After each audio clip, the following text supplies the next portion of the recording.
everyone. I'm here with the Minister of Justice at the soft opening of the arrival hall. It is beautiful, as you can see. And we are here looking at how the tourists are, going through the new machine. I did it myself. It's very smooth. Today we are waiting the arrival of JetBlue. So we have about 100 and something passengers coming in. They have not done it online, so they're going to be doing it one time here. So now we're going to see these machines at work with 100 and something plus passengers that didn't fill it out earlier, but you would have to fill it out here. Let's see how that works for the first time as we await the bigger crowd of Saturday and Sunday. So looking forward to it. I'm happy with the look of the airport. I'm excited and looking forward to good times ahead. I can say that it is very important that St. Martin the airport has delivered a very, very great initiative back into the people's hands, that we no longer have to go through the inhumane circumstances that we had to go through after Irma. However, I can say that our arrival hall is very beautiful, and invite moreover for people to come back to St. Martin and enjoy our airport and our country on our floor.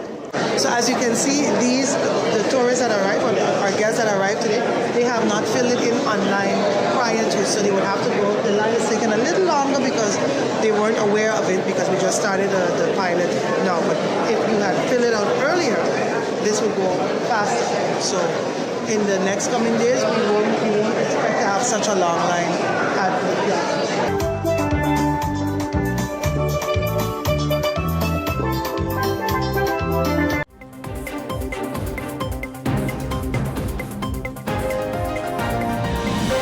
Share with us the story behind founding of Kingdom Courtyard and how it has evolved since 2019. Audra, set the tone here. Yes, so in 2019, my husband and I lost our son Liam. I was 5 months pregnant and he was born too soon, and he only lived for a few minutes. The same thing was repeated in January of 2021 with our daughter Nava, and navigating grief was very, very difficult. But we heard the Lord say to us that we would be able to help others who are facing this exact same situation and bring them from the darkness that grief can cast to a place of light. So that leads me to my next question, Audra, is how has your faith journey influenced your approach to education and teaching young minds? Oh my, it's just so amazing to see the way that God works.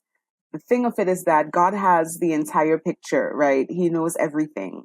But for us, we only see pieces of the puzzle at a time. And each piece represents something different. And at the time when you receive a piece of the puzzle, you may not want to have this at all. Because for us, it was like we would prefer to have our children in the initial stages. We would have preferred to have our children than do whatever it is that God wanted us to do in terms of helping other people, right? But that is the human side of it. That's the flesh side of it, the brokenhearted side of it. But being people who are submitted to the Most High God, and because He is Abba, because He is loving and He is kind and He is a father, He takes His time with us to go through that process with us. And so even though I said no initially when He said it, due to my submission to Him and my honor to who He is in my life, saying yes eventually came, and letting go of the fact that I'm not going to get them back. My husband is not going to get them back, but we can help others who are experiencing this. That for us was just what it was. Zoya, what inspired you to specialize in trauma and victimology within the field of mental health? Yeah, I honestly think it was just the way I was born to think and be, because forensics is a particular way of studying the mind as we specifically work with victims and offenders. So naturally within that niche of experiences, personalities, trauma occurs, right? Trauma occurs. So to be able to understand what trauma really is, how it impacts the human system, the brain, the mind, the body, the spirit, the soul as well. It's like taking a fine tooth comb to the experiences that people have had. And I always tell this small story that when I was 8, my mom and I were walking, and I turned to her and I asked her, I said, Mom, why is it that if people know what is good, they just don't do it? So I was always curious. I was always thinking of what was happening in the world around me. And so as I completed my bachelor's and went on to my master's, the forensic field just felt natural. Gotcha. Audra, back to you. With regard to women's relationships, I wanted to ask you, what are some of the key initiatives you've implemented to foster healthy relationships among women in community? Honestly, Cedric, Kingdom Courtyard started in January of 2019. In late 2018, I felt the Lord saying to me to pour into a group of women who were a part of my circle, right? So in our living room, our small living room, I spoke to my husband and he was like, okay, sure, I'll just, go out for the evening.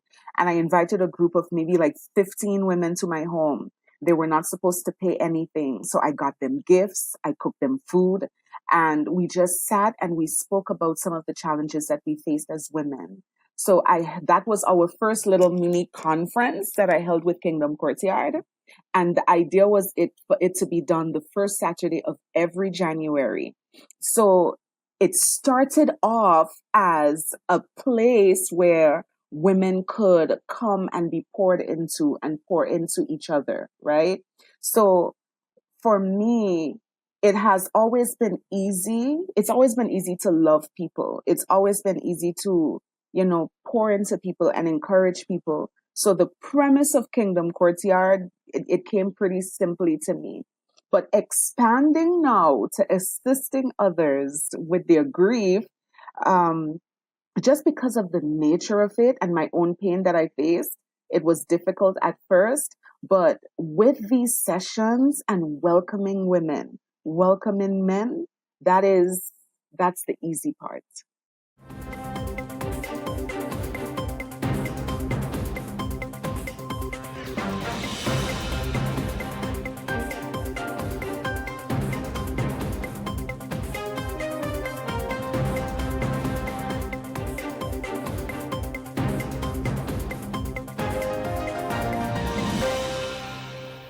Hi, St. Martin.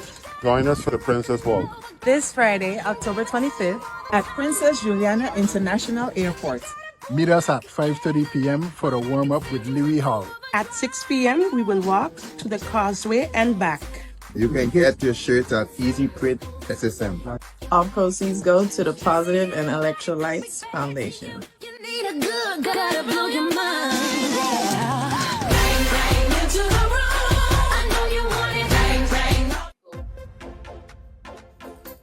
Hey, I'm Fernando Clark, and this is Just Like Politics. I finally get a seat. I ain't come here to tell you about politics. I come here to tell you about the upcoming XT premiere of the comedy launch, taking place on Friday, October 25th, right here at the Alice Convention Center. The entrance is free. Just walk with money to buy drinks and snacks. After all the stress of working the whole week, come out and de-stress with some good comedy, good laughter. Make yourself feel good. Where and when? On Friday, October 25th, right here at the Alice Convention Center, starting at 7 p.m. sharp. I'll be there, and we'll have some other surprises. So I want to see you there. Boy, I tell you, this just like politics. I lose my seat.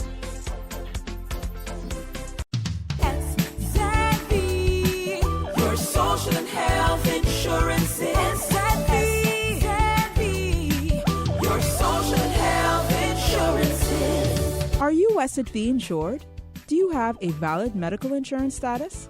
SZV is cardless. Request your My SZV account today and enter the virtual office of SZV. Go to SZP.SX and sign up now. Your social health insurances. It's hurricane season. Are you prepared? Here are a few tips to keep in mind to help keep you and your family safe. The Atlantic hurricane season runs from June 1st to November 30th, with the peak occurring between mid-August and late October. This hurricane season, be sure to put together a go bag. A disaster supply kit including a flashlight, batteries, cash, first aid and supplies, medications, and copies of your critical information if you need to evacuate. This public service announcement was brought to you by the government of St. Martin.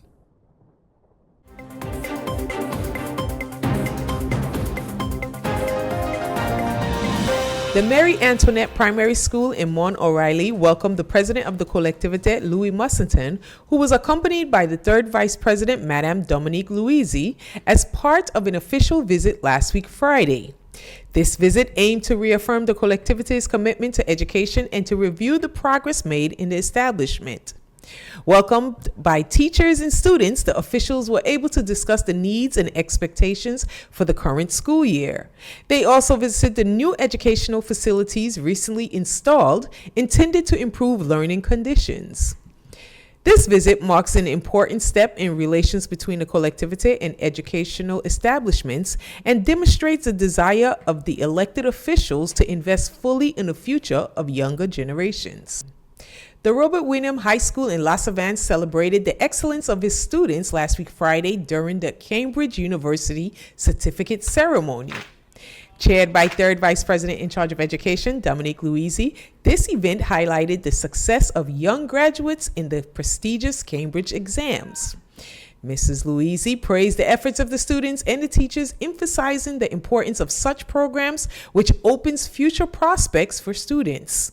She recalled that these international certificates give them a competitive advantage in the job market and in higher education. It's very simple. We just need to have a school who's willing to present the Cambridge International exams to their students, and for them to see the advantages of taking these exams. These are exams which are recognized internationally, not just in France, but wherever you find yourselves, whether it be for work or for studies.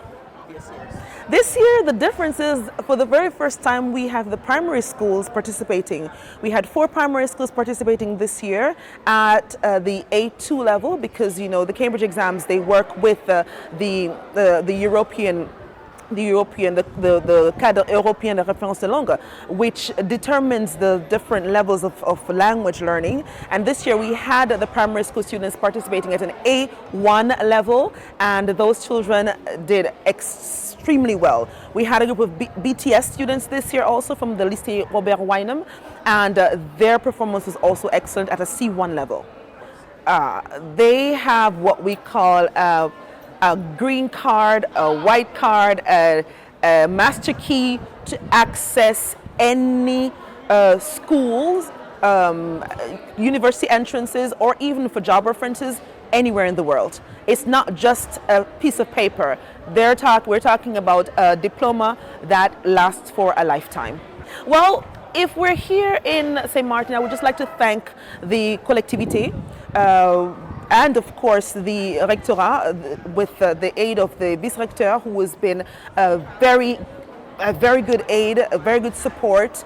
I should also mention Ms. Fleming, who's also very supportive of this program. And of course, we couldn't have done it without the assistance and the collaboration of the collectivity. So thank you very much. And we hope to continue working with the collectivity and of course the people of St. Martin to ensure that here in St. Martin, we see that we speak English. The students received their certificates to the applause of teachers and classmates, thus closing a ceremony full of pride and emotion. I'm relieved. I'm excited for what's to come. Like I don't even know what to say. I'm at loss for words. But how was the process? A lot of effort was put into it. I mean, I felt ready. It was fairly easy, but still it was shocking to see the difference between, like, you know, the C1 level English and like regular English that we might speak every day. So it was an experience. It was an experience. As my previous classmate once said, it was a lot of effort that was put into achieving such a great success. And after receiving this wondrous certificate, I feel like I may be able to pursue greater heights in my near future.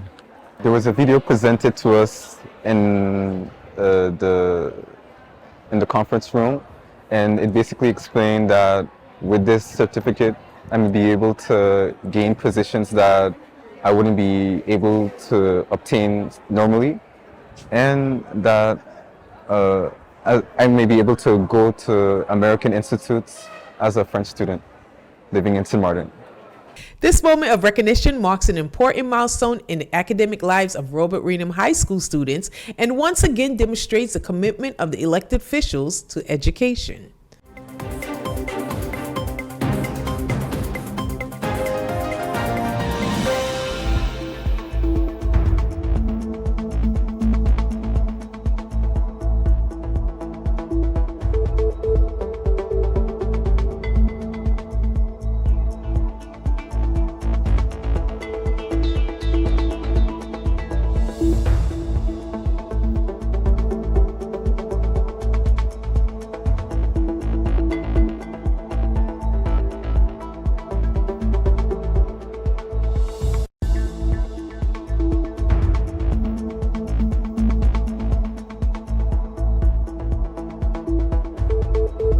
And it's always important to find something that inspires them, something that they like, something that they love. So if their passion is dinosaurs or fairies or unicorns, that's where to start. Start as something that is they're passionate about. Yes. I like unicorns. You like unicorns? Well, that's what you should be reading.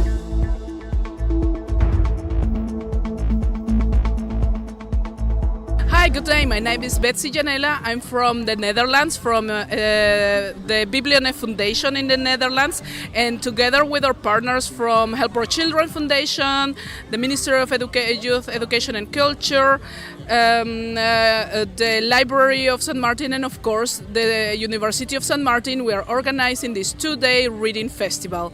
Yesterday it was a complete success. We have more than 500 children coming over with their teachers and all have a wonderful time here. We are very, very happy with what has going on yesterday, and today we have as well already a lot of children coming in with their parents, and they are doing reading activities, they are reading with authors, they are becoming members of the library. So we are really pleased with these 2 days to let the children discover the joy of reading, because this is really important for the future. And we just had fun, and we hope that the children and their parents enjoy this weekend. Okay, freeze. Again, dance to the pole. Dance to the pole. Very good. Dance back. Next year, we will be doing this again. So look out for us, the Reading Festival, St. Martin. Thank you.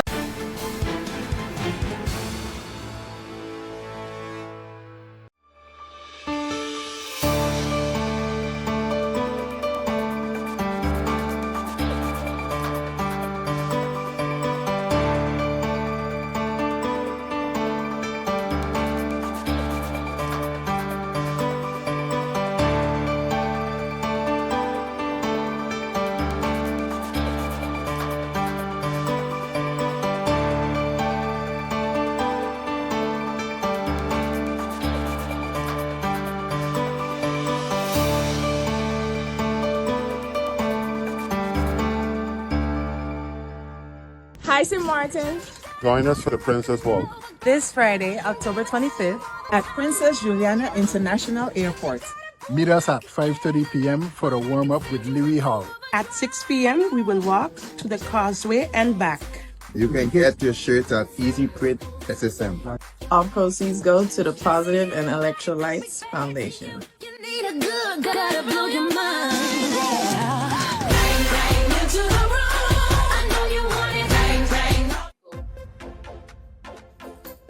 Hey, I'm Fernando Clark, and this is Just Like Politics. I finally get a seat. I ain't come here to tell you about politics. I come here to tell you about the upcoming XT premiere of the comedy launch, taking place on Friday, October 25th, right here at the Alice Convention Center. The entrance is free. Just walk with money to buy drinks and snacks. After all the stress of working the whole week, come out and de-stress with some good comedy, good laughter. Make yourself feel good. Where and when? On Friday, October 25th, right here at the Alice Convention Center, starting at 7 p.m. sharp. I'll be there, and we'll have some other surprises. So I want to see you there. Boy, I tell you, this just like politics. I lose my seat. The Court of Guardianship would like to remind the public of St. Martin of some key steps to prepare your child for this hurricane season.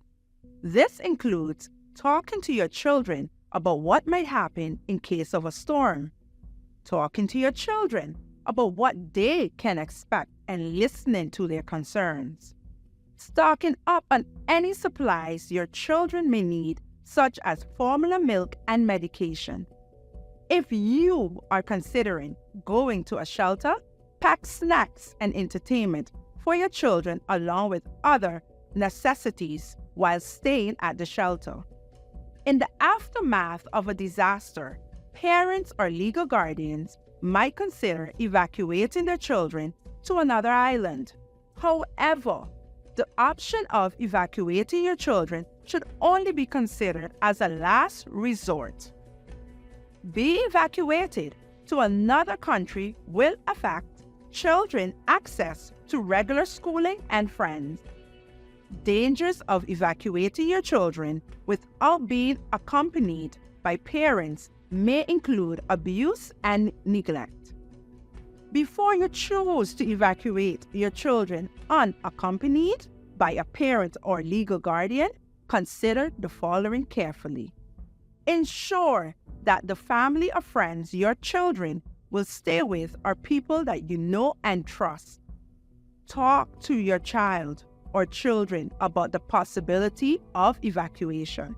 Listen to their concerns and answer their questions. You must also inform authorities and prepare several documents to evacuate your child or children unaccompanied legally and safely. The Court of Guardianship should always be informed. They can help guide you and inform the relevant authorities in the country your children are being evacuated to. Parents or legal guardians are required to sign travel consent forms to allow their children to travel without them present. These forms need to be presented at the border control before departure. Once your children are evacuated or returned, make sure to keep the Court of Guardianship up to date. Regularly check in with your children to see how they are doing and feeling during the evacuation period. For more information, please contact the Court of Guardianship at 542-4110 or email us at report2cog@stmartingov.org.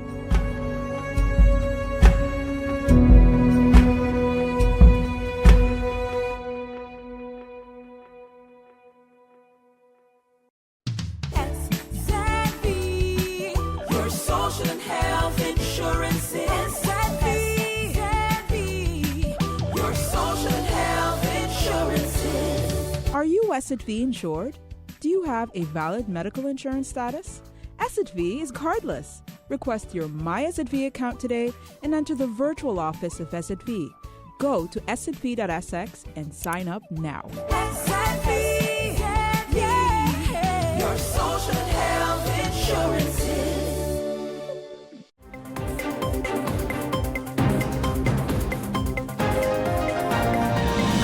We have the precedent of the Montreal Protocol that shows us how we can be successful in eliminating certain things from our environment.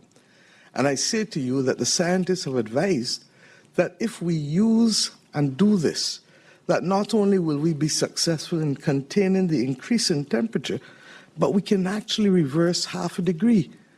Now, this is the first time I'm hearing that there's the potential for reversal. Now, does reversal solve the problem? No. But what it gives us is an extra 5-10 years.